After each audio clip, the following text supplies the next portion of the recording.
Ayan, good day po sa atin mga kapaps. Ayan, nagutom na tayo. Medyo pumarking tayo sa isang tabi kasi alas 4 na yan eh. Medyo nabibigyan na tayo sa gutom. Hindi naman tayo nabibigyan, joke lang.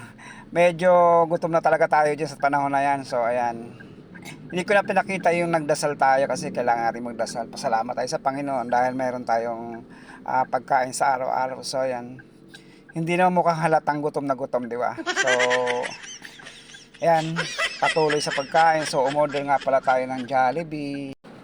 So, ayan, tuloy lang tayo sa paglamo, no? Sarap na sarap si Kuya. Kung mapapansin nyo, hindi talaga ako sanay gumamit ng kutsara tinidor habang ako nasa biyahe. So, siguro na-adapt ko na lagi kasi kung kumakain minsan habang nagdadrive. Yan, ganyan yung gawain natin. Nasanay na rin ako. Dahil diabetic kasi tayo, so hindi natin pwedeng magpalipas tayo ng gutom. So, dapat nasa oras yung ating kain. So, kaya ayan, kahit nagdadrive ako, minsan nakakain ako. So, talent ko na siguro yun. And doon sa mga kasamahan nating driver, wag niyong gayahin to, yung ginagawa ko. Medyo bawal po talaga yun at delikado yung mga nagdadrive. So ako kasi yung nagagawa ko to, medyo matagal na po tayo nagdadrive. So professional driver na po tayo. Professional daw.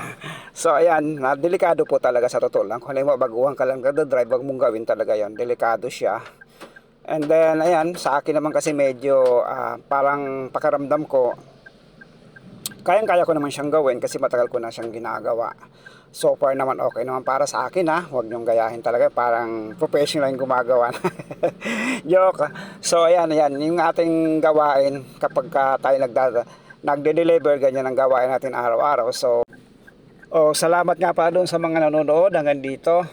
So sana po kumita tayo pare-parehas. At saka ingat po mga paps sa atin lahat sa pagdadrive. Andyan ang buhay natin. So may pamilya tayong uuwian, kaya doble ingat po talaga tayo. Maraming salamat. At doon sa mga hindi pa nagsasubscribe, Kuya Manny Channel, subscribe lamang po tayo para po matuwa naman tayo.